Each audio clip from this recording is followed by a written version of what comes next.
Cool. It is live. What is going on, everybody? Sorry if I'm really close to the camera here for a moment. I'm rolling a blunt of some really good weed that was given to me by Northern Grower 420. Today, we've got a really special episode. I have next to me right over here, I think I'm pointing at him, GRAMBO Grows. This guy's the producer for the DGC. He's the producer for jug dealers. He's got a lot going on over there. You want to tell us a little bit about yourself real quick? Yeah, dude. My name's Josh Grambo. I always introduce myself as a stand-up comedian, although I was just watching my buddy PJ Johnson on Cortez's show, and it made me realize, like, oh, bitch, you gotta stop calling yourself a stand-up comedian. He's out there suffering on the cross, doing the fucking work, you know. So yeah, I guess you could say I'm a cannabis content producer, cannabis personality type person. I work with the Dude Grow Show as their producer, and it was just a weird coincidence. The week there, I made short films. Was always into making movies and weird YouTube. I made my first YouTube video. We found it. It came out 16 years ago. So I've been in this game for a hot minute. I've been smoking weeds 29 years, I guess, somewhere in there. Boy, the time goes fast. And so it all came together here in the last 3 years, where cannabis and media came together in this glorious, hey, Dude Grows lighter, Dude Grows cup. You're gonna be there. You're an official employed member of the Dude Grows family now. I love I'm it. too I excited. saw on the Dude Grows or DGCcup.com. That's not a ticket plug. That's an Astro plug. You can go check out his video from the Dude Grows Cup last year, and it's yeah, man, we're gonna work together on this one. We've been getting good numbers. We had a DGC Cup video get 600,000 views. So we're Holy like, all shit. right, well, we should probably take these more serious. And then the next one got like 80,000. So I was like, all right, we need to hire someone to actually, because I don't want to. That's like my party day, right? Like No, I go, yeah. all right, Grambo, be professional, and it's like, oh, bro, I forgot, man. I was talking to this girl over here. She seems nice. Right. It gets kind of complicated when you're juggling so much. Not many people know how much work is involved with each piece of this. You know, anywhere from the editing to the filming of it to just running all that stuff on the side of what you're doing already, trying to help them with the DGC itself. You know what I mean? And you got a lot of Yeah. things, but that's not where your knowledge caps out on any means. I recently, and it's just fun to watch because, geez, man, you know so much about like far ed, about LEDs, about lights, because you just did a live with our good friend Chris, otherwise known as Mr. Grow It. You want to tell us a little bit about that so they can go check it out and what to look forward to? It was awesome. Yeah, Chris, the Mr. Grower, he's the From the Stash crew with Pigeons and Cannabis Lifestyle Rob. And I've known these guys for a while, just tangentially. I've always respected everything they do, and we hang out. I always think it's like this is like the major leagues. I treat Dude Grows, I treat jug dealers like it's the major leagues. I prepare, I come in, and so I look at like things like this, things like Mr. Grow. It's like this is the All-Star game. This is where you get to go like shoot some pucks, have some good times, like you know, cross check your friend just because you can. And so yeah, it's one of those things that as a producer, I hang. First of all, the jug dealers guys, dear God, I've learned more from the jug dealers. I work with New Millennium Nutrients, and then Dutch Lighting Innovations is a DLI Jair from Gavita.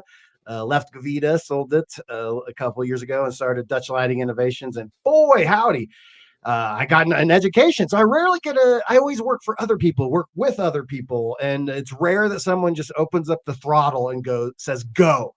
And I kind of surprised myself. I was like, holy shit, like I've learned a lot in the last 2 years. It's always scary when people just ask you raw dog questions about grow. It's like, hey, so it was a blast to be able to open up the fire hose and kind of Oh, yeah, spray some knowledge.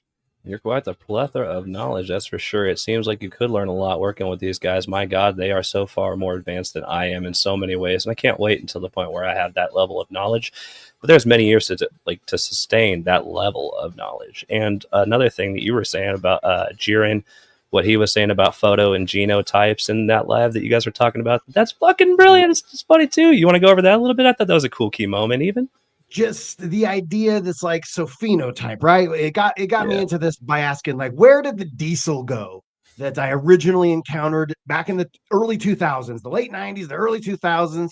You'd get this diesel and you'd roll it up in your bag, and you couldn't walk into a room full of straight people because it would reek up the room. Oh yeah. Not necessarily that weed was, I'm not that boomer guy, like weed was louder back then, but this particular diesel was the loudest goddamn thing I've ever seen. And where did it go? I have the genetics, I have the cuts, I got the papers on the goddamn thing. The goddamn dog has papers. And I fucking and it's not coming out. It doesn't look the same, doesn't taste the same, doesn't smell the same.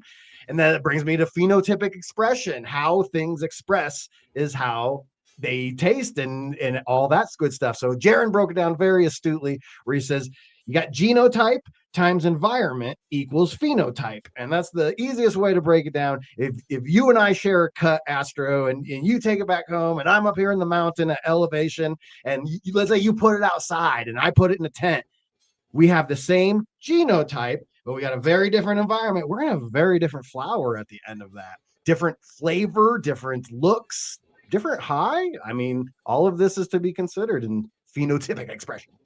Indeed. For those of you who do not understand, just genotype is basically like the geographical location of where it comes from, essentially. So that's pretty cool. And your actual genes, like your DNA, like there's genes that come on, there's genes that come off. You've heard of like dominant and recessive, certain, like if your grandparents had blue eyes and you and your girl both have brown eyes, your kid could have blue eyes because there's a recessive gene inside of you. You have a recessive for blue, she's got a recessive for blue. Two recessives come together, turn that gene on, and that human expresses with blue eyes. And you can think of it just like the more I get into plants, the more I realize. Like, I remember I was high one night and I had the thought, I was like, bro, I feel like I'm alive like a plant is. Yeah, dummy. Here you are. Yeah, same exact thing. So the links that you guys are seeing me post right there in the chat. The first one was going to be his IG. The second one is his YouTube. And this third one here is the GRAMBO shop.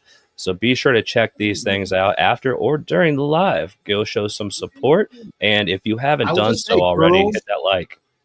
Girls love those shirts. Buy a GRAMBO Grow shirts. Everywhere I go, I get a woman goes, I love your shirt. And I go, GRAMBO.shop. There you fucking go. Mine's not so simple. Maywiggle made it, but she did a great job. I don't even know. It's like Square or some shit. You know what I mean? But it's dope because she gets to sell stuff on there, help support the family, the kids. That money goes straight to my wife and kids. So if you didn't know, go check that out too. But yes. Yeah, dude, fucking incredible live that you did with him. A lot of fun to watch, and was so cool meeting you each one of these times. Now, I heard afterwards that you were at MJ Bisc. I did not fucking see you at all. I do not remember seeing you a single bit. What the hell? Where were you hiding? So as I was alluding to you earlier, I have hernia surgery in the morning. At 9:30 a.m., I go under the Da Vinci bot. They're putting me under a robot, and a doctor's going to do robot surgery on me. It's going to be crazy.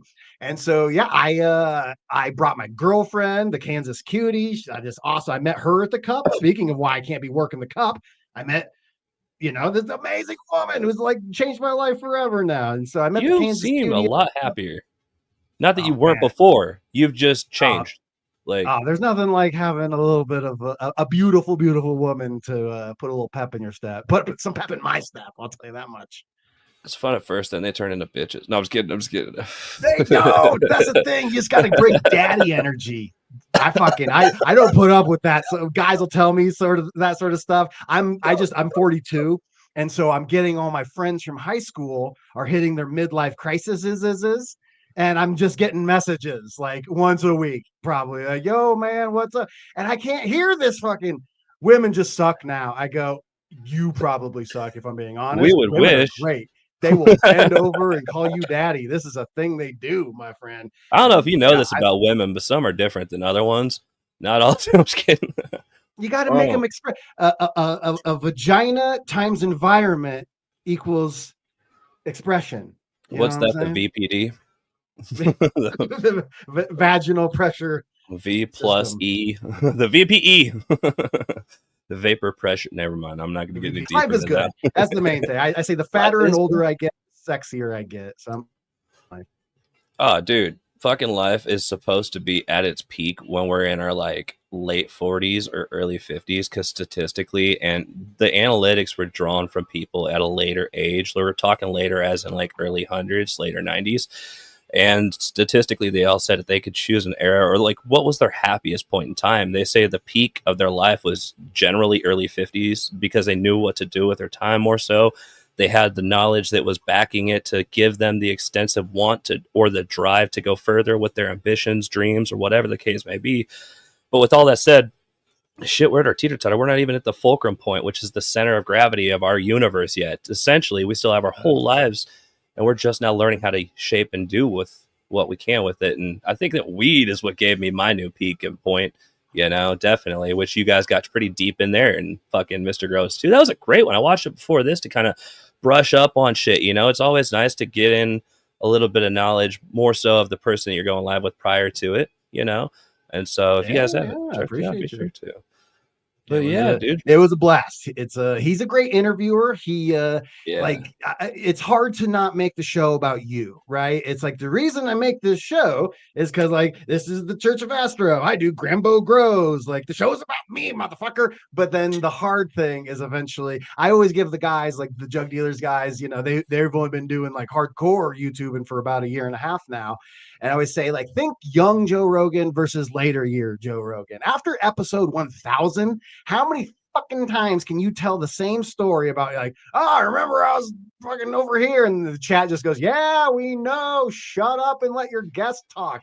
And so exactly. I always respect guys that just as someone who like names the channel after themselves. I'm trying to get my message out there. So he's a great interviewer. He's just let me sit back and just he gave me the rope to hang myself with, and luckily I knew what I was talking about. Son of a bitch. It's funny. I think along those lines as well. What I do personally is I look at my first live, and I haven't done that in fuck forever because I don't go back and watch them because I hated to. Now I feel like I Yeah, it's could, brutal. and it's not because it was because I don't know, I was talking over. I think I was nervous. I didn't know how to control it. But these days, and like you said with Joe Rogan, it's learning how to pace yourself better. And instead, I did discover the giveaways that I was doing. They were kind of blocking me from being able to actually interview the guests to talk to them, and it was interjecting in the mid or the biggest points of the conversations. And I understood that was being in a situation if someone were to like talk over you a lot, you can kind of get how it feels. You know what I mean? And so learning from each time that I did these lives, because I think my dad told me one time, he's like, that live you did with Chad Westport was fucking shit. You talked the whole fucking time. And I was like, damn, but it made me open my eyes, did it not? And I Yeah. learned so much from that moment. So, like you said with Joe Rogan, there's something I do now is I just kind of I leave a lot of openings in there so that they can interject, and I allow that to happen because the show is for me to show their best, like their best fucking traits. That's the word I was looking for. You know what I mean? So this show today, Church of Astro, is about you. You know what I mean? And just diving in, Well, and that's the fun part of it. So it's a talk about good pretty day much to whatever you want. well, it's a like I said, it's a good day to do it. I have had the greatest last like I've been hurt, so I never finished that about Vegas. We didn't run into each other about Vegas because I started popping that hernia, was killing me then. And so I had my girlfriend in town. I was supposed to be working the convention. I spent a lot of my time in the hotel, just like kind of laying in bed, going, "Fuck, man, I can't believe I put off surgery to go to Vegas." And then Fuck that. that ended up being a mistake. I was like, all I gotta do is get through December, and I'll be good, and then I'll get the surgery. Well, I pushed it since freaking September, and that ended up being a mistake. So yeah, I have surgery tomorrow, and I felt like it was a good time to come to church, just talk about your talk about existence with. I've had surgery before, but all of a sudden I've had a great couple of years. I got an amazing kid, I got this great girl, I got work life all ahead of me. I want to get back in shape and everything. For the first time, maybe in my entire life, I actually have a little something to lose. And all of a sudden, it's like, man, I'm not worried about the surgery. It's like, man, I hope I make it through anesthesia. Like I'm a man of science. I've studied these sort of things. And, mankind doesn't really know where you go during these propofol like experiences that they put us under. And so, like, it's such a bizarre thing. And, like, I don't know. So, for the first time in my life, I would never have anxiety about a surgery or anything. I've had several in my life. man, I don't know. Going, it's kind of psychedelic. Going to that empty place. Like, I'm going to the empty place tomorrow. That's gonna be weird. I oddly enough relate to you more so than you probably understand. Like I as a guy who's having a lot of surgeries over dumb shit, not like internal. It's more like I broke this, I broke that. One time I was riding a wheelie on a four wheeler that I had just got Maywiggle to impress her. I didn't impress her. No siree. I got Yeah. thrown and fucked my shit up, dude. Folded my leg. I could put my toes in my mouth type shit. And I remember like the surgery for that, like when I was going under, how it felt. Like it was like, oh, that's sketchy, but I didn't have kids at the time. Now, come these days, I had a surgery where they shoved a scope up my ass. And I don't know, it's one of those like GI scopes or whatever. Life is life. Sure. They do shit. It was weird as hell, I bet. I Doctor's was appointment it asleep. was. Yeah, Yeah, it yeah. was in an I've had alleyway. some tests. I'm 40. I got some tests under my belt. And dude, during that procedure, like not during, but before it, I remember thinking like, holy fuck, what if I don't wake up? I'll never see my kid. Like I get you. Like it's that weird Yeah, yeah, yeah. like it didn't feel that way before the surgery. I didn't give a fuck. I remember thinking, I don't give a shit. You know what I mean? Like a little Yeah, bit yeah. different. Yeah, Crazy. no, 100%, man. All of a sudden, this is why we're talking about like life begins at 40, man. Like, everyone's all depressed and hating their life in their 20s and shit when it's supposed to supposedly your best time ever. It's like, no, man. As you get older, you calm down, you chill out, you figure it out, but then you got shit to lose, and that ain't no better. I think this helped with everything. It really like that's why I'm doing this show. That's why we're talking about everything off the wall. That's about everything. Dude, this is what brought it all together, full circle, man. I'm telling you right now. Like, And fuck, dude. if it doesn't fix you, like if you're one of these people that's like, oh, I smoke it and it just fills me with anxiety, I see that as it's surfacing that Yeah, shit that's coming up. That's you need to deal with that. People who smoke a lot of weed and love it have very simple lives where they're not liars and they're not scammers and stuff. You can't smoke a ton of weed and fuck people over. It's gonna fuck up your whole brain. I remember distinctly, like when I was initially allegedly uh, selling or whatever, and people were telling me, I've said it many a times, you're my hero and all that shit. And I'm just sitting there thinking, what the fuck is he talking about? I sold him weed, and it turned out he was quitting opiates, and so that's why I dove in it deeper. Ha, those were the words. I dove real deep into the thought process of why it was I didn't enjoy weed, but it was so beneficial to this guy. Why they all felt so happy and they could do all these things. And so I just started incrementing dosages until I built what was called a tolerance. And with that tolerance, I discovered the medicinal benefits of marijuana. But what I also discovered was the skeletons in my closet that were preventing me from getting further. That was what was hindering me. That's why I didn't like it. I didn't know how to deal with the actual me, I feel. You know what I mean? Oh, Just dude. If there's one thing that I wasn't prepared for, like, you always hear these stories of like, you get more comfortable in your 40s, you know who you are. Dude, the older I get, the less I think I know even about myself. I go, who am I?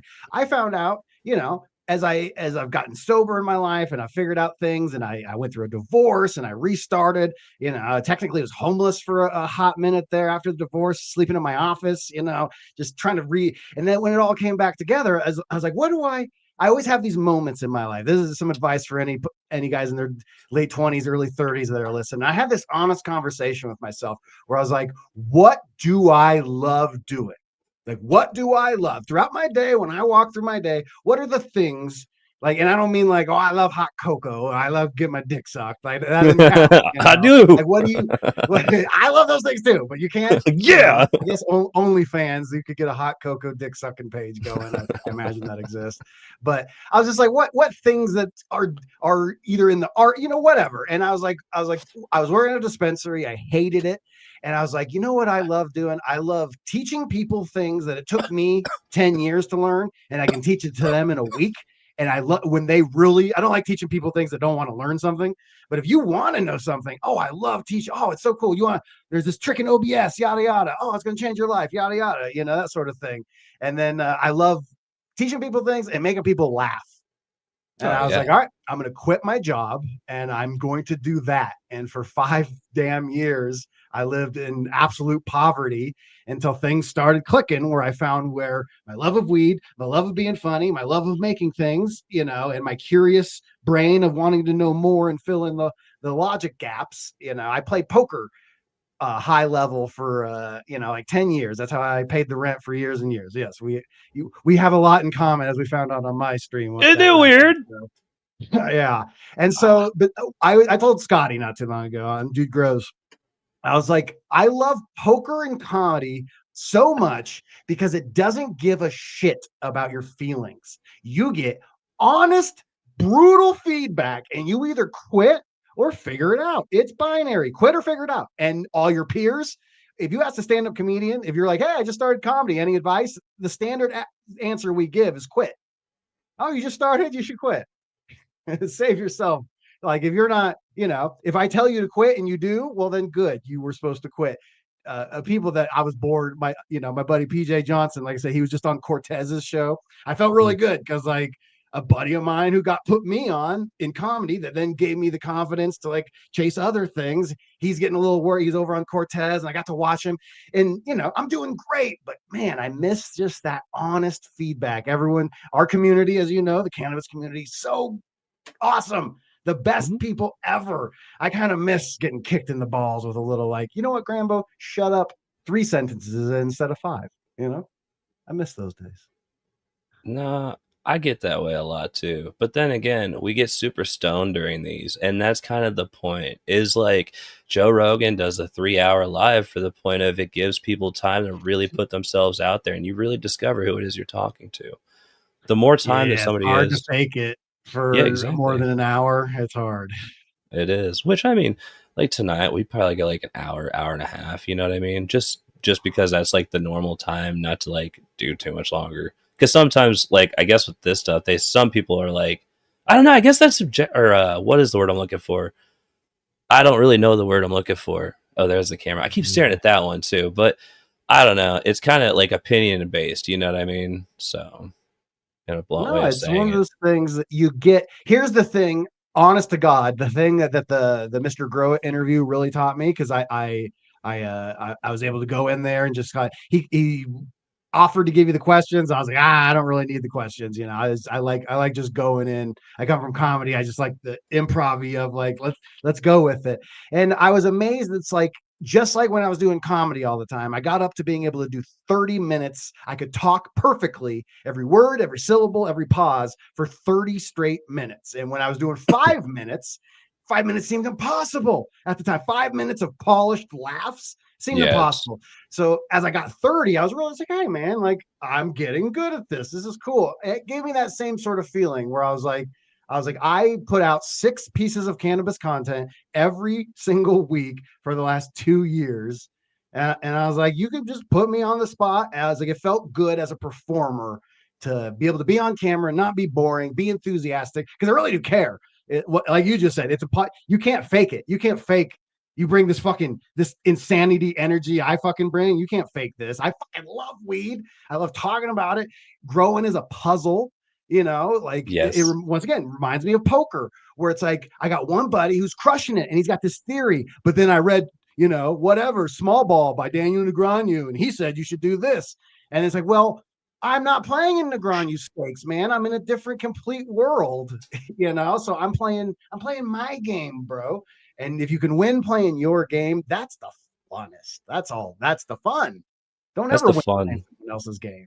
You're Don't play so it. right. That drive, I've got that. I've got that inner, like, you can't defeat me type bullshit to me that's like impeccable, though. Here's the problem. Like, that shit applies to pool. Like, I play pool like fucking hard. I've always done that. Yeah, I yeah, play yeah. poker hard as fuck like that. And then, like, the thing of it is, oh, and Rubik's Cubes, I used to be able to do them in 23 seconds. I literally cannot do the last 2 steps anymore. I forgot the That's entire back, funny. back, forward one before that, even. Uh, But I I have a relate. video of me I doing it in relate. 23 seconds also. But then there's what Rob said, which it was like fucking brilliant to me. It was like a struck of like it's being prepared when that time of luck comes. You know what I mean? That's how he was like saying that he like. And I was like, whoa, that sunk for a minute. like, you know, just actually being ready. You're the guy who prepares for it. You really dove down each one of these rabbit holes and sustained a nice level of knowledge and then move on to the next, like how I did with pool or poker. And then you just continue on. But that, how I spoke about, goes full circle because each little route takes off in its own direction. It's like mycelium taking off in this way until it all comes together. These plethoras of knowledge that you just consume, all of these details, the fine details of how to finesse the pool cue. Like when I was welding, how like I would make a platform with my hand and I was able to create a really nice stable position to do arc welding with like 7018 to inverts and shit. This is like real shit that actually comes together full circle whenever you do a lot of things, this jack of all trades trait, you know. And I noticed that you're kind of like a guy with that, with all the like versatility. So They say definitely. only the boring are bored, and only the interested are interesting. Mm-hmm. This is the like I couldn't imagine not. I learn every day. Sometimes I watch one of my guilty pleasures is I like let's plays, like video games. Shout out to any nerds that watch Game Grumps out there. I was just watching Game Grumps. It's mindless. It's two dudes trying to make each other laugh while playing video games. It's a fairly mindless thing. And that, other than that little quirk I have, it pretty much, and it can be exhausting learning so much. It is like a thing that if you Yeah. don't truly love it, but dude, the universe is like so interesting. We live like just I remember I was like fucking 8 years old and I was talking with my buddy and we're like talking about like, isn't it weird that like things get smaller as they like get farther away from you? Like that's so weird that like they're the same size, but like because of like I remember as a young man, I was interested in optics. And when I finally learned about like how 3D space works and how our eyes are a lens, just like a camera, and we calculate. And like if I focus in really far, like on a camera or on my lens, it's like you see less light, right? Dial That's why, ins. like, I'm sure you've seen those lens tests where they'll go from like a 100 mil lens down to like a 12 mil lens, and your ears pop out. It's like on a 100 millimeter lens, you can't see my ears. Yet on like a 12, all of a sudden my ears stick out because it's literally gathering light and bending it, and light bends. And I was just like, all right, we live. And then acid got introduced to my life at 13. And I was like, we live in an uncertain universe. And like, it's magic. I want to know, Leonard, Carl Sagan was way before my time, but dude, I'd be 14 smoking bowls, watching PBS Carl Sagan talks, fucking I'm very curious. So it's one of those things like I know you are as well. Anyone that plays pool, dude, I played pool back in the day. And you know why I don't anymore? Because I started getting around people that did know how to play and it became not fun anymore. Because I realized, oh, I could do this. I could put in the hours to like catch up to these guys, but it's a finesse. I love it because it's the feel, It's a you rabbit know. hole. We were out at Oh, Vegas and shit, and I was showing Macho like I can masse really, really well. So like I can curve the ball anywhere I want. And so I put a ball in the corner pocket and I put a ball on a rail right there next to it. And then I shot the cue ball like this. It actually just went on the table, turned around, and went down. And like I love doing those. Those are like my favorite things to do. So like that was like a year and a half to even learn how to get that shit to do like flawlessly. And I'm still fucking horrible at it, but I did nail it first fucking try out there. It's always good when you haven't touched a pool cue in like a year. You know what I mean? you ever So play much foosball? no, I had to remember what it was for a second there. Oh, dude, my buddies had foosball tables in his living room, Uh huh. and all we would do is play foosball all day, every day, all day, every day. This is like a 1970s game, I bet, dude. it's That's very what I would popular do. with older men. And so, like, me and my buddy would just sit and play all day. We got so good. We would just crush everyone that attempted. And then we Yeah. were at a bar one night, and these two old dudes in like cardigan sweaters, two like 60-year-old men, like, hey guys, like, yeah, you want to play, for a couple bucks? And we're like, sure, old man. And these two dudes who grew up when foosball was invented and were probably hustlers back in the day and got a kick out of like, oh my God, here's two knuckleheads who think they're good. Dude, I learned real quick, like we were the big fish in a small pond. And so like it taught me real quick. You can think you're good. You can walk around and you can go to bed at night thinking you're good, right? And that no one will hold that against you. You can go to bed. It's going to help you sleep at night. Your wife is still going to love you. Your kids are still going to love you. It's going to be great. But that don't make you the best. And if Nope. you got a chip on your shoulder, and you are good at things and you take this I'm the best thing to where it goes, you're gonna find it's a people are talented out there. It's scary. Exactly. It's humbling and it's insane. It's Why? humbling. Each time it takes you down, each time you still have to climb back up. So each time you've failed, you've just become a bit stronger. And sometimes all it takes is walking away from it and coming back to realize that there was something hindering you before that you just don't see any longer. You know, each time I laid down the pool cue and picked it back up, because I have that that diving too deep method, like it just throw myself into it like there's nothing else in this world. And I got in there and would burn myself out like immediately. Like I would play for months at a time where I just played 12 hours a day, literally every day, didn't Yeah. stop. And I was hustling Yeah. money constantly, trying to, whether I was losing it or not. And so I know Yeah. you're that way too, but yeah. That's exactly. It's fun. It makes me laugh because people, anytime everyone's like, "How do you get good at X?" I go, "Well, you throw 14 hours a day, 7 days a week at it for like 10 or 12 years." Yep. And that's what I've done. What's your plan? You know? Exactly. Like Yeah, editing, huh?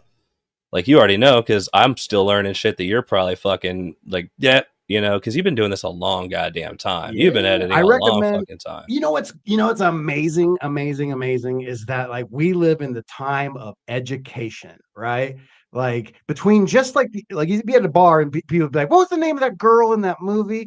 And you go, "Just fucking Google it, dude." Like this ain't the '80s, man. Like you can get knowledge. So if you want to learn how to editing, there is tutorials that are going to teach you how to edit. There are people that you can just watch edit and then you learn all of like their little things, and then there's things like Logan Paul's brother fucking whatever is one of their editors is a amazing edit. He's this young British guy. He does a podcast called the Editing Podcast, and I've learned more about how to operate on YouTube from those guys than I have anything. The rules never change. Good storytelling and good like story based editing, and like so like there's things like a J cut and an L cut. Like if we were cutting between my voice, you'd want to cut slightly before I finish talking or slightly after I've finished. And when Astro starts cutting, it makes the two shots fuse together. And I learned that during COVID from entering short film competitions for fun. They were just fun, and I'd put it in there. And there's something about this is why stand up always appealed to me. There's something about like I'll be at work and I'll be like, dude, that's hysterical. I'm gonna say that at open mic tonight. I get on the mic and I take a breath in to say it, and I don't even have to say it to know it sucks now. All you I do need that so is much. to you present your art to the world, and you don't even need the feedback most of the time. As soon as you go to click upload or say the joke or play the first song, you go, this song is shit and I need to fix it tonight. That's what I do. Don't die with a song in you. That's the old saying. Exactly. Dude, because you're your own worst critic. You're always going to know each and every one of your own flaws.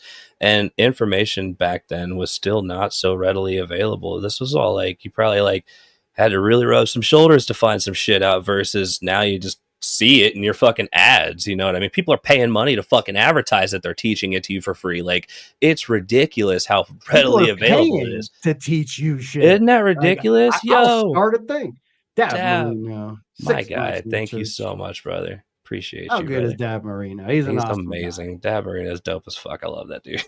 I and we, the, someone gave away 5 subs in my chat last week, and randomly Dab Marino got selected, and I was very happy about that. oh, dude, it's fucking great when you see stuff like that. Like, it makes you feel like people believe in you. It's like, holy shit, maybe I am doing something here, right? Yeah, people in the comments, people watching, we are broken men who've been through shit, and we're not like, I don't feel like so literally like I would have stopped my stream months ago, Astro, and I was feeling depressed one Sunday, and I didn't feel like existing in life, so I canceled the stream, whatever it was. Hey, not feeling good. And then the next day on Monday, I got a bunch of bummed out people who are like, dude, you're my every Monday morning. I remember other people content, and I was like, they were my Monday morning, and it would have bummed me out. And I was like, holy shit, I'm your Monday morning, like on your way to work. I was like, that's the only reason I still do my stream. I don't make a dime from it. I don't sponsor nothing. I don't get paid. I do got the GRAMBO. So if you join the GRAMBO, the community, it's $5 a month, get the post show and everything. But all that money I keep in the thing and in the kitty. As Scotty says, GRAMBO needs a GRAMBO.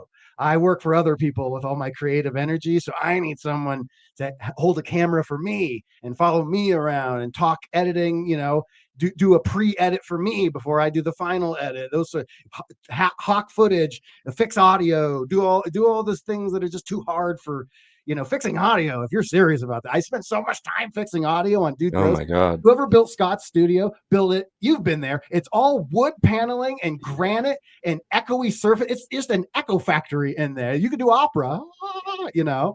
It's ridiculous. And so Oh I god. fixed the audio. I spent fucking an hour editing and then 90 minutes on the audio. Oh my god, it sucks, dude.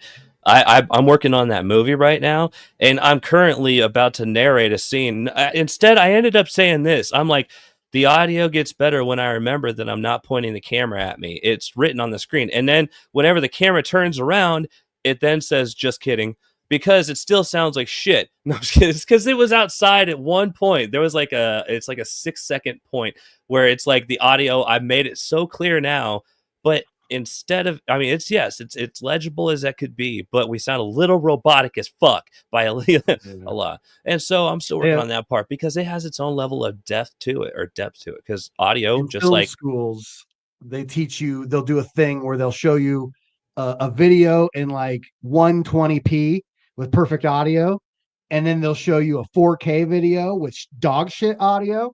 And on the dog shit video with clean audio, you might forget at 15 minutes in, you might even forget that the video is bad. But the one with bad audio, you have to turn it off immediately. And that lesson is never lost on me. Even though I got a crappy room, I get my mouth right up against the mic. That's the biggest advice, is the same things that people were doing. The Stooges, the Three Stooges came out in the 1930s. It always blows my mind. Is that was the height of the Three Stooges, was the 1930s.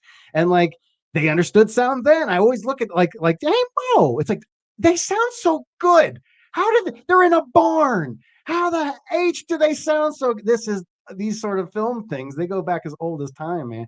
Are we supposed to be talking about growing? I have a weird itch in the back of my neck when I'm like, we haven't talked about weed yet enough, I mean, have we? I don't know. It's however you want to.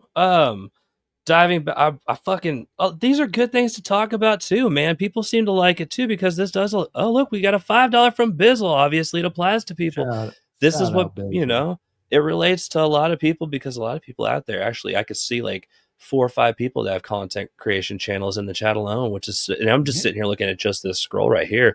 It's a really fucking cool thing to, hear these things too, because I'm learning from them, and they're getting to So see what's behind the scenes, like the audio we were talking about, how like color grading is the same way, and the level of depth that goes into. And I've just been diving deep into audio, like you were saying, because it really is everything, like wavelength files, like downloading those, because that's the whole.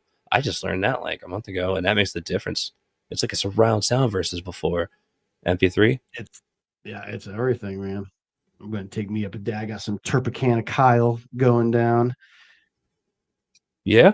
Um, Color grading is the thing that really got me for a while too, and that was that stepping out on a limb. Like this movie, though, oh my god, dude, I've never done anything like it. It's ridiculous. I can't believe that I have created something like this, bro. I've got to show it to you after this. You're gonna shit. I don't know how the fuck I even did it, but I just keep doing this thing where if it's something that sketches me out or kind of like makes me like, I don't want to learn that. It looks like too much. That's when I'm like, God damn it. Now I got to fucking learn that.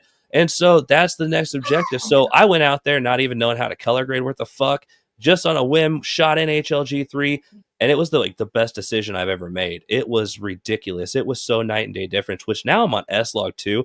Learning this step has been the most fucking incremental step that I've ever done for as far as quality, and then combined with my newfound audio goddamn shit, like, and I discovered that through Strange Show. Matt, that dude hooked that knowledge up. It's epidemic I sound. was like, "Do you think we're going too deep?" It's like, nah, let's talk about S-Log, son. Yeah, dude, that's all I'm about now is S-Log I 2 knew because the I gamma take that ray. as like it's one of those like indicators. Like I got a buddy, Eugene Monroe, I met through Gabe from Jug Dealers, and he's like a former NFL player, first round draft pick. So he's just that kind of guy.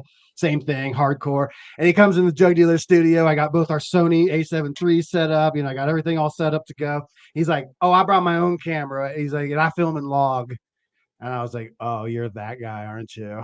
Oh man. So I learned It's night and anytime day, Eugene shows up, I got to make sure shit's tight. Because yeah, you do dude. a you film in all sorts of weird, like the way that you would see color through your monitor. That's like not the camera doesn't really care like what it sees. So it displays a picture with essentially a thing we call LUT, a lookup table that color corrects it to be normal. But you can get like you'll hear HDRs, like you'll see an HDR monitor that stands for high dynamic range. We want a lot of dynamic range. The reason that the Lego movie looked so good as it did, it was the first 3D render to ever be done in ACEs, which in cameras there's f stops, and our eyes have f stops, right? And so when you do a CG render, our eyes seeing like 12 f stops, you know. And so when you do a CG render, it was seeing in like 4 f stops. That means that like the amount of detail I can see in the light and the amount of detail I can see in the dark are very minuscule, and I have to pick one. That's why with a crappy camera, you'll expose for someone's face and the background will go dark, or you'll expose for the background and the person's completely silhouetted on a bright sunny day. It's because your camera has no dynamic range. And so these, when you film in S-Log, you get the most dynamic range, but you don't capture all that color information. All the color information is still stored there on that image, but you have to go back through and once again reapply a LUT, the lookup table, or do your own color grading, which is a fun art within itself. Some people, do you mask out faces? Do you do the faces separately? Because you want I'm the starting background to. saturated. Oh, it's so Yeah. cool. I love it. It's my favorite part of editing now. I can't Yeah. explain how much I Shout love it out to because anyone who's out there masking. It's a fucking nightmare, and you got to do it to get the skin tones to look natural and the background to pop. not too much if you do it like because you could do your presets a little bit different. But the best way to I found to explain all of these things would literally Hi. be we're all high, buddy. It's just except for this thing never works right. But um it's shooting in primer. You know when someone's painting a car before they paint the car, they're going to put a primer over it. It's like all gray. So when you're shooting in S-Log 2 or HLG 3, all it's doing is putting it in primer, and that way you can put the color on later. But yes, you do have to go back manually and do it.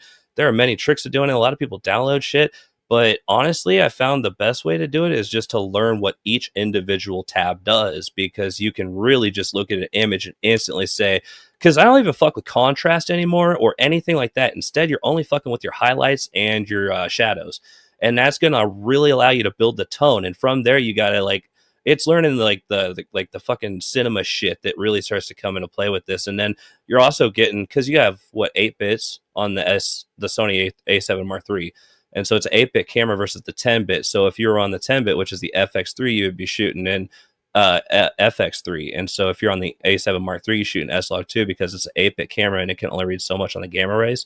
And so it's really fucking cool learning this shit, because what happens is essentially if you film in an area that has dark spots and light spots, you have both. You have the entire dynamic range. You can see in every crevice, and you have the most color profile you've ever seen. It looks like Well, and that's how exactly a your movie. eye sees. So like your eye sees at that level of dynamic range. So it looks more natural. It looks more what we call cinematic. You know, it's Yeah. interesting. It's funny as you were talking there. I want to tell like anyone who's just like, what the fuck are they talking about? Just so you know, that's how you sound when you talk about your grow to non-growers. People, Oh oh man, I'm shit. using this fucking these UV bars I got from my grow. It's like they're running. It's like no more ballast, man. I'm just plugging into 110, going straight in.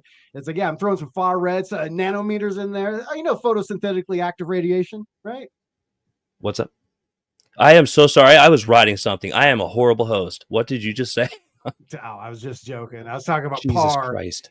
Like Oh when you yeah, I got a study par these meter. things, so like PAR is like photosynthetically active radiation, and then you Uh-huh. get like things like PPFD, which is Mm-hmm. photosynthetic photon Flux. flux density.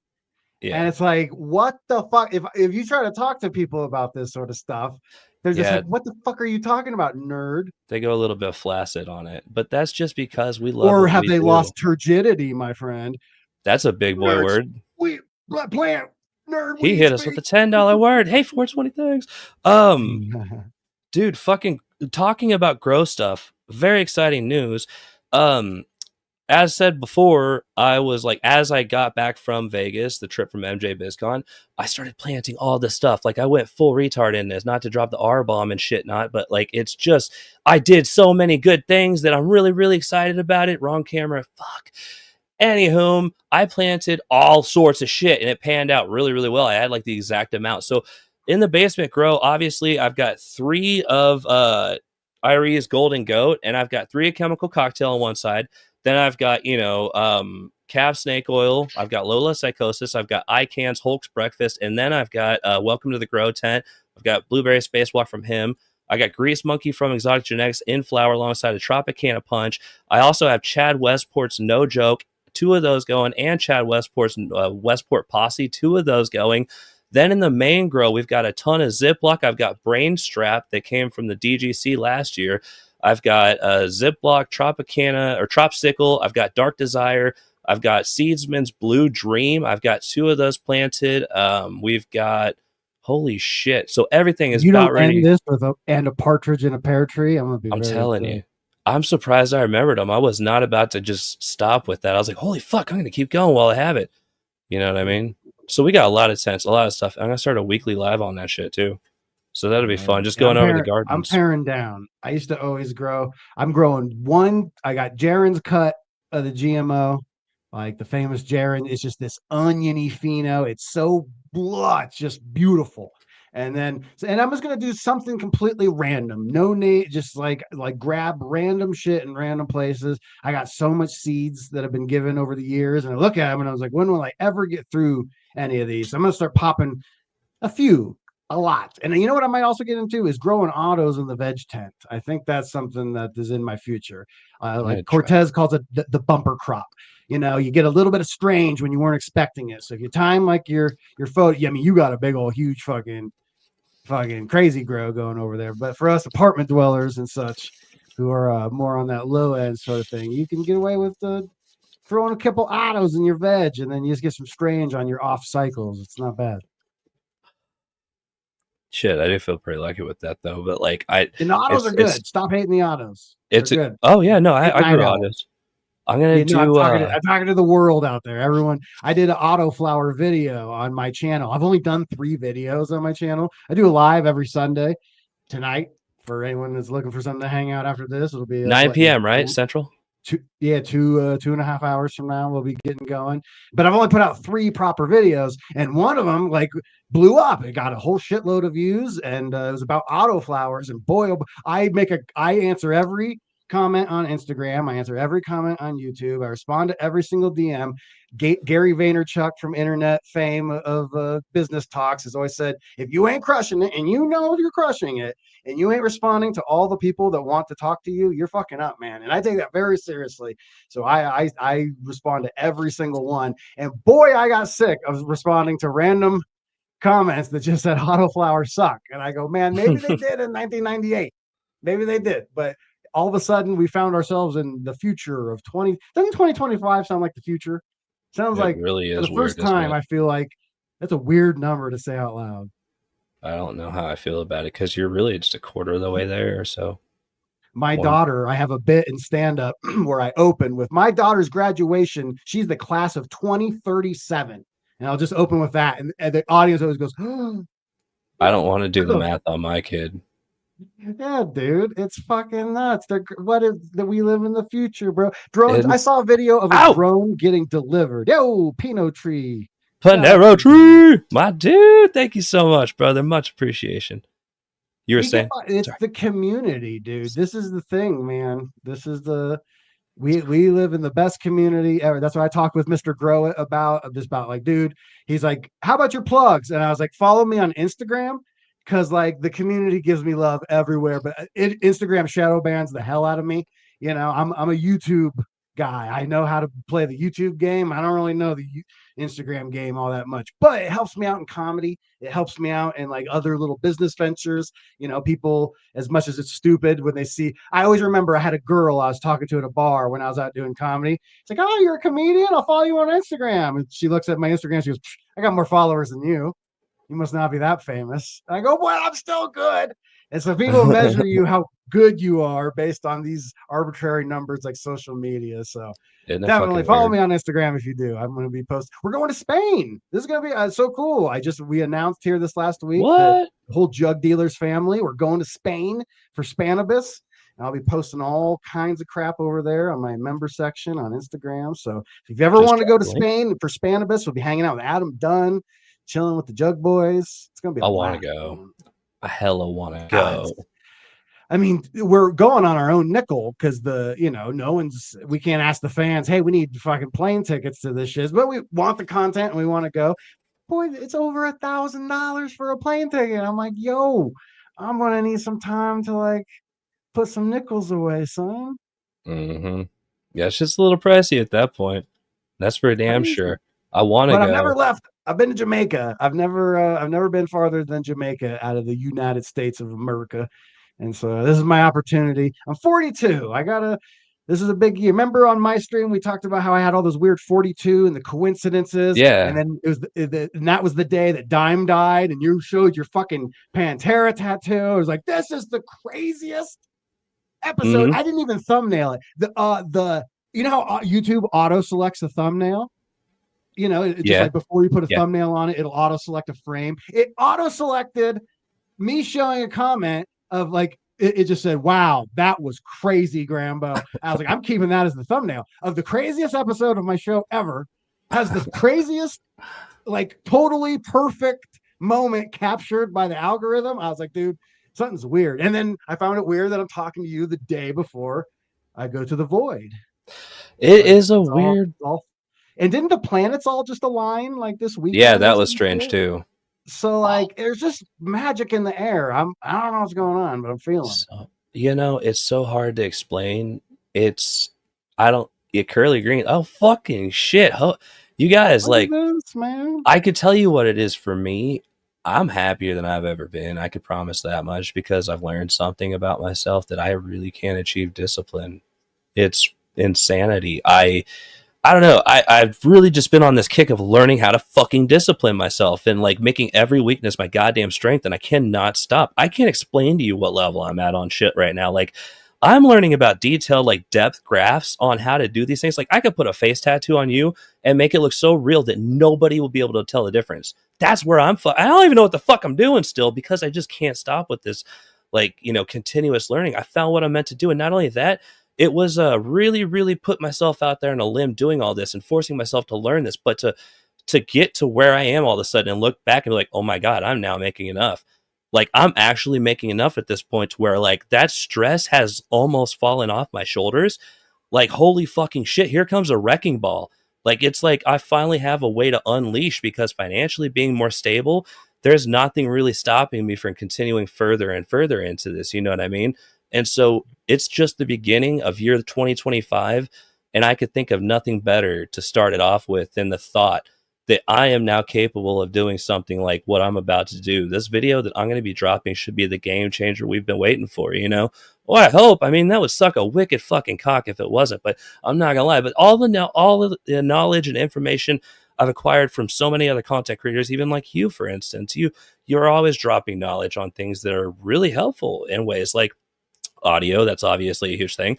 But like I've just gathered so much that I feel like I shoved all of that into this one thing. And hopefully this allows it to just, shine through. And it's hopefully a good start of the year. That's going to come out the end of February. Be sure to stay tuned for that. But MJ BizCon, the movie, my first long, what was that? You're figuring out exactly what all the big men before us, all not big men, but the guys who've done great things in this world. High C, Scott's business guy over at Real Growers, helps with his Scotty Real 420 channel over there. Shout out to High C. He's a brilliant man and he understands marketing and sales and all the things. I understand every single part of the business except for I'm not a great salesman. I'm just trying to hang out, make people laugh and stuff. So I've been reading a lot of Hormozy and things like that. Everyone should be reading Alex Hormozy if you're trying to do anything out there. $100 million offers and $100 million leads, two of the best books I've ever read on the subject of business and media and like just getting your shit out there. And he calls it, or maybe he doesn't call it, but it's known in the self-development sort of world as skill stacking. just start stacking skills. One of the things in compositing, when you do VFX, you'll composite different images onto other images, and there's like an edge, and if you don't get the edge right, it looks like shit, you know. So it's like they call it the edge work, and I was always really good at edge work. I just kind of found it intuitive. I'd get in there and I kind of futz with it, and when someone asked me like how'd you get so good at like edge work, I really reflected on where did I figure out this, and I remember, one summer I laid carpet with this meth head. And him and his wife traveled the country in a Camaro, laying carpet, and he was the fucking James Bond of carpet. And they would just fucking two lines and lay carpet. And he'd take two pieces of carpet, and instead of cutting it straight, where you see the seam, he would do this very intricate pattern.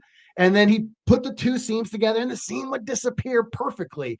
And I go, holy shit, man, you are the best at making carpet seams go away ever. Well, 11 years later, I'm sitting with a bunch of VFX artists, and they go, man, how do you get so good at edge work? And I go, it's called skill stacking, man. You pick up things, you don't know why the hell you're doing it or what you're doing or how it will help you. But everyone in chat, everyone listen to you guys are full of random skill sets. And all it takes is to I got lucky and found like, I smoke a lot of weed. I know about plants. I've been growing for 10 years. I know how to do YouTube. I'm an editor. I know how cameras work. What if I took all those and like started this sort of shit, you know, and talking on camera, stand-up comedian? What if I took that energy of on stage and instead of just being like, yes, very droll, auxins, acetyl-3 acetic acid, my friend. Yes, plants produce their own oxygen in the root, the rhizosome.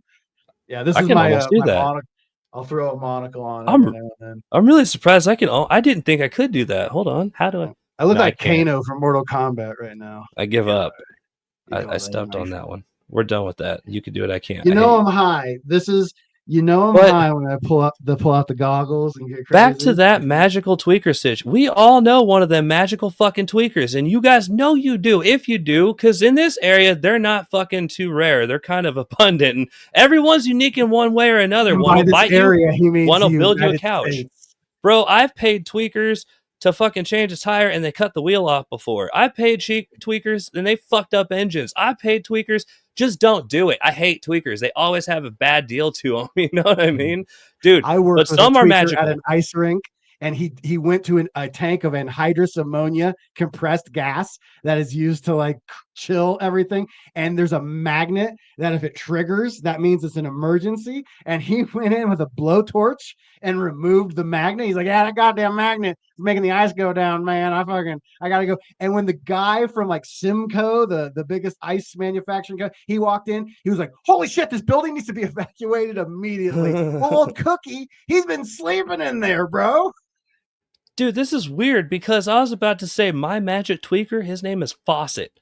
And this is he was just magic. I'm telling you, that man, it didn't matter how tweaky he was. That motherfucker could touch it and fix it. I've seen him put a lift kit on a car without a lift kit. He used 2x4s. Motherfucker was weirdly, insanely cool, though. Like, dude, he could tweak and you wouldn't tell. People do it with hockey pucks. They burrow down the pucks, use it as lifters. Yeah. Hilarious, dude. That's just good old boy ingenuity, you know? Same with this. Yeah. Anything, man. This is the thing. Don't live like a methed out tweaker, but learn from them. Take their skills and go better yourselves with the thing they're too high to do. Yeah, dude. Definitely. How often do you get age restricted? Is it constantly? Every show, everything. What's not age restricted? Do you guys get stuff that's not or is age restricted? Or damn it, is not age restricted? I just assumed at this point everybody was age restricted on everything. I guess I should really evaluate myself. It's a battle, dude. It's one of those things that is addressed in, especially if dude grows fucking all the time. It's like, what are we trying to do? Are we trying to like reach more people for yada yada? Are we trying to show? Because right now, Scotty will always make a point that he's like, man, like he's old enough. He'll go, Grambo, I remember a time when like pirate radio was a thing, you know, it was illegal. The feds would hunt you down. Like my dream as a kid was, what if I could talk into a microphone and broadcast it out of my bedroom to the whole world? He's like, that's been my dream my whole life. And now YouTube comes out and gives us this platform. He's like, you either play by their rules and get buried, or you know, and like exist, or you don't play by the rules and you get buried. And we've chosen, as the growing community, we've never been the one to bow to authority and censor ourselves, So I always will tell this story about like it's not easy right now, right? But when things change, you want to be there when it changes. So like remember when poker boomed in 2003? Chris Moneymaker won the World Series. There's the poker boom. All of a sudden, Full Tilt, Poker Stars, Party Full Poker, tilt. Ultimate Bet. It was all I was on all of them, man, and it was the poker boom. And the people who were famous poker players during the poker boom are still famous and maybe more famous than the poker players before, like of our current age. And so like they're so famous in that world because they were outlaw gangsters that played poker in back rooms with gunslingers and mafiosos, and they played it straight up, beat the game and won and walked out with their money. And these are fucking like, oh, you did it in the gangster days. So everyone going through it right now, just know we're in the gangster days, baby. This is what makes it fun. I did a show in a gay club, and I was talking to this old gay queen, this old fucking hello sister sort of guy. He's just hilarious. He's making me laugh. And I was like, so it's got to be like cool, that like it's so accepting now. And he's drunk and he's like, oh, it's great, but it's no fun anymore. He's like getting a hand job in the bathroom here. Nobody cares. It used to be dangerous, And I was like, boy, that reminds me of like how people talk about weed, like, it sucks anymore. Dispensaries are bullshit and all this stuff. Like, yeah, you missed the outlaw days, man. We're still in the outlaw days, so enjoy the pain. And once you do get the YouTube green light, and we can all get loud with this, that's gonna be boring by then because any schmuck can do it. It's crazy. That's my biggest crutch at this point is censorship of self. And now, like, here's the weird part: is indoors around my children. I don't know how or why, but I'm the one who's 99% of the time saying, "Hey, watch your mouth." Or like, "Don't say fuck around." I'm like, I'm that guy. Isn't that weird? But I think it's because I'm allowed to just throw it out. You know what I mean? Like I don't know how to explain. I'm a fucking child. I say what I say, and I don't know. But when I'm when around them, it's like I control it. So now I'm cognizant to the fact that I can improve on this. Obviously, I need to apply this. I do see this as my job. How do I plan on getting any further when I can't even control my simple impulse to say fuck, fuck, fuck shit? That was actually fun to say. Like, legitimately, I enjoyed that. Fuck, that's a problem. It serves a function. I remember I was it baked does, on but I got to edibles get one rid of night. it. Well, it's with children. That's the problem. Oh, It's no. like With these, like, even some future lives potentially, like maybe try that to see if I could actually get one that's going to be monetized and see if that makes a difference with shit. Sure. In comedy, for real, they have a thing they call the fuck meter. And they'll say, kid, you broke the fuck meter. You can say fuck as many times as you want in service of the joke. But if you're like, so fucking, I was fucking talking to this guy and he's fucking, and it's like, that's not in service of like pushing this narrative forward. That's You broke the fuck understandable. meter, And so like, it's punctuation. I always think of it like, I was real baked one night and I was thinking like, I think swearing, the roots of swearing, I think have in that you use it when you want people to know that you're either very serious or not to be taken serious. So like, if I'm like, God fucking damn it, listen to me. That's All of a very sudden true. it's like, whoa, he's serious. Versus if you're talking to a waitress and she's being very formal and she's like, oh, I'm so sorry, we're out of that. And you go, oh shit, it's all right. I don't care. She's like, okay, they're cool. Like I can talk, it's a way of like, we're bullshitting, we're having fun, or I am not bullshitting and we are not having fun. And when you use it in the middle, well, it murks up the reason that as I age and I look at evolutionary psychology and these sort of mathematical theories of human interaction, and just like quantum mechanics, we can't prove it, but I'll say, boy, we're diving into that. Matches reality. Yes, please. I love Willow. these subjects. Willow. Oh my God. Okay, let's explain some things here. Just so people can have an understanding. First off, AI. It's insane. It's fucking great. It's so cool. Can I tell this story real quick? I saw the most beautiful woman I've ever seen on an Instagram reel as I was scrolling through. It's always trying to show me booty babies on the goddamn thing. And I just can't speak of discipline. I can't not just, I want to look for a second. And I'm looking and I'm swear to God, I was like, this is like fucking like the most perfect. And then all of a sudden I just noticed like her neck was like it would kind of like AI phase through itself, just the teeniest bit. I sent it to Scotty. We always say it's over, Johnny, where it's like, dude, the human face and all these sort of things, we call it the uncanny valley in like effects and animation. Like, it has passed the uncanny valley. It sounds perfect. It looks perfect. we've crossed the valley of like, what are we gonna do, Astro? So just today, I was like, oh my god, it's like it's better than I thought. I thought we were 6 months away from like perfect humans, especially women. You know, they're such, I don't know. The Every fingers are right, everything's right. It's scary. dude, everybody has these like thoughts that's going to be so far out, but if you guys really put the depth of thought into what it is that we already created, I mean, it's so much more than any of you could fathom or somebody you can. I mean, it's unfathomable how far that is already gone. And to quantum, like Willow, what we were referring to earlier, just it is essentially a supercomputer times a billion. It's reaching into other, and this is the only way they could explain or justify how it could do super math, like supercomputer math, like in the way that it is. It's actually reaching out to multiple different realities, running simulations, getting the results all at the same time, and figuring out problems that couldn't be solved within. It would take 10,000 plus years to solve some of these mathematical equations, and it's doing it in a second If flat. we That's could take the fucking, so like to explain is, once again, anyone that has absolutely no clue what we're talking about, obviously quantum computing is being used in this sort of scenario. And so it always confused me as a kid, where it's like it's all ones and zeros, and then me being a smart out kid, like, well, why don't you throw a two in there? And because it's open or closed. The reason that it's ones and zeros is because is a transistor open or is it closed? There's only two states, and quantum computers exist in this nebulous realm of like, well, they exist in both. It's both open and closed, and a lot of variations in between. And there's like these chains, the qubits as they were called, you know. And I remember 10 years ago when this shit started popping off, like getting like 4 qubits in a row was like impossible. Like it's impossible to do. Like the amount of like stabilization of the system, any sort of stray particles will throw the whole thing into array. And they're talking like once we get to like 40, 50, that's like when it's going to break reality. And then, you know, I didn't pay all that much attention for the last 10 years, just doing my thing. And now recently everything's popping off, like Astro's talking about. It's like, dude, they've surpassed it. They're in the 50s and 60s of qubits. Like the documentaries I watched as a youth, where they're like, watch out when this happens. All of a sudden, supercomputers and super smart AI models have spawned simultaneously. You know, this reminds me of when the ICBM and the nuclear, not only was the nuclear warhead invented, but the intercontinental ballistic missiles were also coincidentally invented around the same time. And they strapped these fuckers together,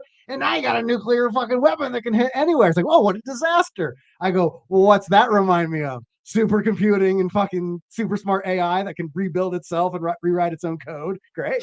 fucking fun facts and food for thought all in one sentence. Let's start with the facial recognition programs that they have with that shit. At this point, they could tell you if you're pregnant before you can. At this point, it could tell you if you're sad, depressed, if you're hungry, if what your thoughts are. I mean, you can ask AI right now and it'll tell you, okay, so let's say Einstein's IQ is 160. That's just a going rate of one of our smartest people. Okay, let's talk about what its IQ at that given point was, which was over 500. That's a fucking insane number, first off. And if you ask AI, do you think somebody with an IQ of over 500 would be able to tell by looking at your face, essentially, like what your thoughts are? And if it can, and yes, it does say that that is a fucking really high chance that it could do that with an IQ of such a high one. You know what I mean? So it's really funny to see that if they influence one person by making them a little bit more sad just because they know how that person generally acts, that person is more likely to kick that trash can in the street. That person is going to cause a wreck. That's going to butterfly effect in the exact results they want. You have created something that could do so much more than anyone could ever fathom at such a little point. You have to begin to wonder why the pyramids were built. Really, And all we these things and the civilizations that are gone. Why? Because they created a have sentient no being. clue, no clue what we're doing. So here's the God, thing, yes. right? So as they increase in IQ, they're going to get smarter than the smartest tests we can do. If it gets 100 on our smartest test we can give it, well, does that mean it was a 500? Was it a 100? They don't know how to really crack this egg. So the smartest AI scientists go, here's what we'll do. We'll have them write the tests for themselves. Then they'll tell us how they did to determine how smart it is. So you write the test, take it, and tell me how smart you are, is the It's plan.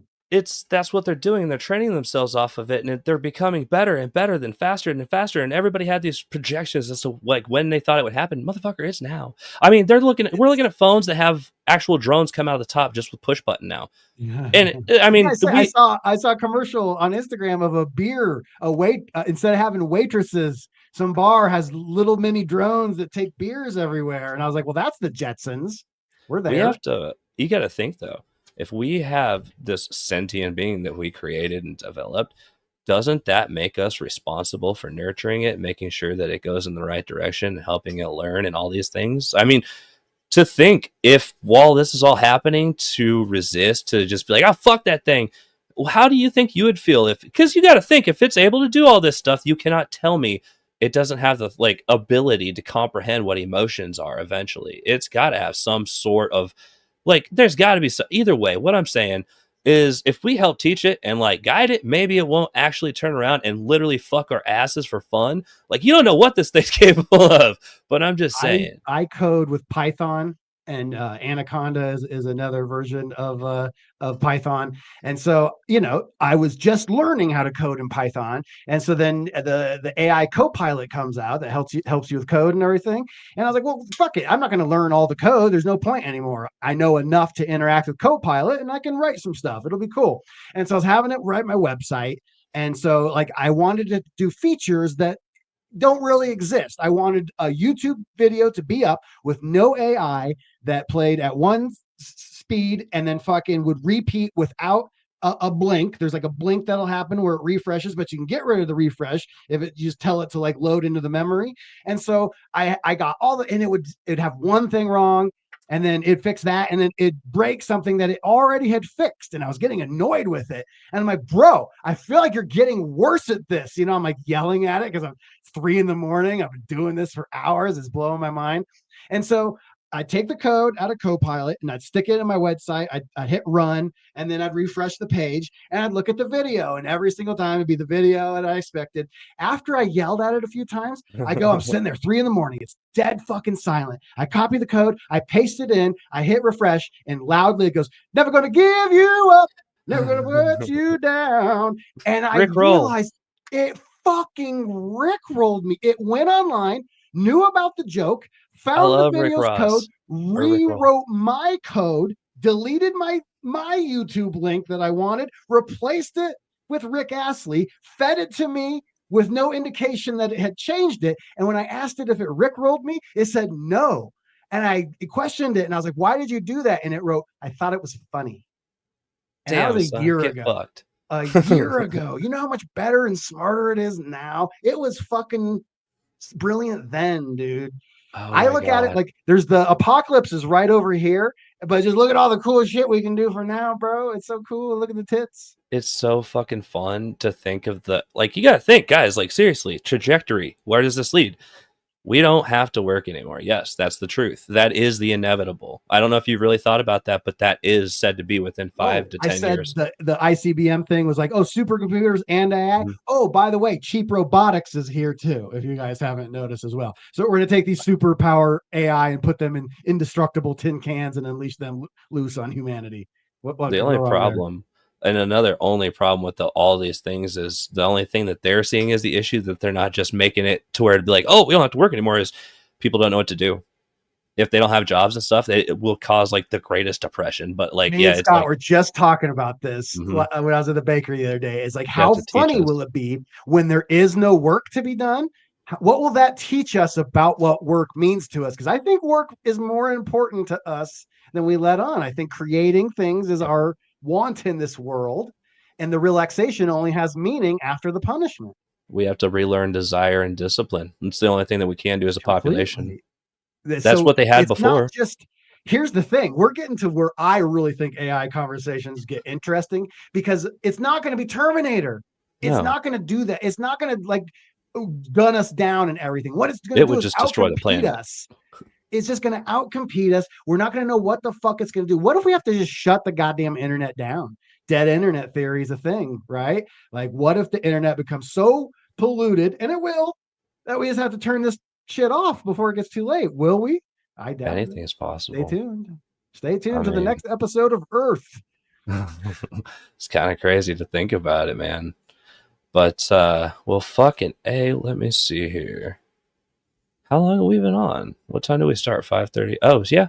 We're Hour a little 13, bit baby. we're not too bad. We still got like 17 minutes. I want to take this time, this moment, and this opportunity.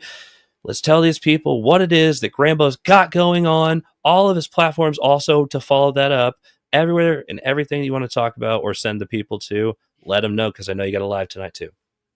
I mean, it's crazy. The whole, the whole kit and caboodle. I know the guys would be really the DGC, real DGC Grow Talk. DGC Grow Talk on YouTube is the guy's shorts channel that comes out Monday, Friday. Jug Dealers comes out on Tuesday. Dude Grows on Wednesday and Saturday. No content on Thursday for now.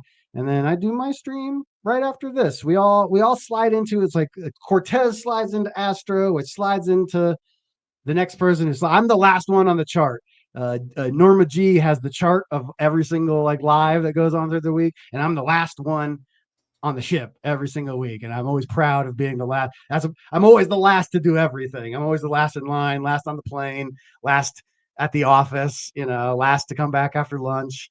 So the fact that I'm the last stream of the week, I'd make my high school teachers go, "Yep, the boy can't even YouTube properly." I love it. And let's talk about everything that you're on, whether it be Instagram, YouTube, where they can find. I'm dropping links like a motherfucker. All Instagram's sorts. the main one. It really helps me out. I'm at 1950, so cracking 2000 feels a little bit more real. I've been stuck in the 1800s forever. I'm shadow banned to hell on Instagram for some reason, and I use that as my chosen social media. I've done a complete D. I will refuse on Facebook. There's a meme right now that I made where it's like, what's your political affiliation? And it just says, get away from me. It's like, I'm not in the thing. I don't know I've never heard the thing. My girlfriend asked me, she's like, just see the thing. And I'll stop you there. If it wasn't about growing weed or playing guitar or YouTube, no, I didn't see it. That's like all I do is like those things, so I like feel you. I don't do any of the other platforms because it's just too much drama and too much bickering and everything. But Instagram, people post nice pictures and they hang out and it's fairly chill. I find it to be the chillest of the thing. But Instagram hates all things cannabis. So I'm shadow banned all to holy fuck, just like pretty much everyone in chat is. So if we all follow each other, and here's the problem, I don't follow back on my Instagram. I'll say I only follow 12 people. 12 different souls. Kind of, you can go look through who those 12 people are. It's an interesting list of 12. And until someone dies, I only follow 12 people. But on my Grambo Grows, I follow everyone. So come follow me. If you make content, I want to know about you. I want to come on your show. I want you to come on my show. I'm hanging out. I got Ames on tonight Great coming guy. on. He Cool guy. was he was coming on with Noah from Do You Right Genetics, and Noah's got a migraine. So he's not going to be able to join us. So me and Ames, High Cannabis, we're going to be chilling here in like, what, 2 hours or 1 hour? 2 hours. I'm so And high, I forgot how clocks work. my next question was kind of like, well, what's your big plans next? But I think you dipped into them a little bit with flying out Spain or something. Yeah, I mean, so That's the next thing, the thing is that like I always will describe myself. I don't know how to describe what I do when I'm out in the world. People go, "What do you do?" And I find that it's like the cheesy answer that just fits. I go, "I'm an entertainer." I just like entertaining people, man. Like when I had that thing, I was working at Green Dragon dispensaries, and I had that come to Jesus moment. And I was like, what do I like? Do I like teaching people things, and I like making people laugh. And my mhm. goal is to go pro in that. I'm able to pay the rent. I always love the Tenacious D quote. The goal is to pay the rent with the rock, and There you that's go. my goal. And right now I'm just hanging on. I'm paying the rent with the rock, and I feel very accomplished. But what I've learned from like people like Scott is in this world, like he's got recharge and grow dots and grow by, like if you're not constantly growing and changing and adding and dialing it in and figuring out what the next move is, you fall behind. It's the par for the course. And so I'm really stepping up my own Grambo Grows sort of channel. All of my memberships, all the Gramborg. I got a question about why do you call it the Gramborg? And I was like, I own Grambo.org, and it kind of says Gramborg when you look at it. And so I was Well like, done, that's sir. the Borg. Dun It's dun. Star Trek-y shit. And so fucking yeah, I'm doubling down. I only have 3 videos on my channel. Yeah, one of them has 110,000 views, and I'm like, well, I should probably like make more videos, right? People like it. But as great as Scotty says, Grambo needs a Grambo. So everyone that joins my channel, all that money stays in YouTube until I get my Grambo. I've never cashed it out. It's all sitting there. It's like $300 right now. There you YouTube go. takes 30 or 40% of all the money you guys tip us, like that Yeah. $10 that you tipped Astro back there, 35% went to YouTube right off the rip. So even when we do get supported by the community, we get robbed by the goddamn platforms. But as Scott says, they give us a platform. Let us not complain about a free platform where audiences are awesome and life is able, you're able to put food in your belly by the He's rock. right. God bless you all, seriously. Much love, everybody, and thank you guys for tuning in for the live. There's the camera. And be sure to hit that like button. And every Tuesday, I'm going to be starting a live. I'm going to hawk this link. There we go. I fixed it, actually. It's going to be cool. I'm thinking like noon, so look forward to that. Central time, that is. And yeah, much love. Thank you for coming on the show, man. Really appreciate it. It's always fun hanging out with you and talking to you, dude. And have a good night and fun show with Ames tonight. Is that right? Yep, Ames. Yes, So sir. much love to you guys. And later, y'all. Bye. And boom. I did it. Yeah.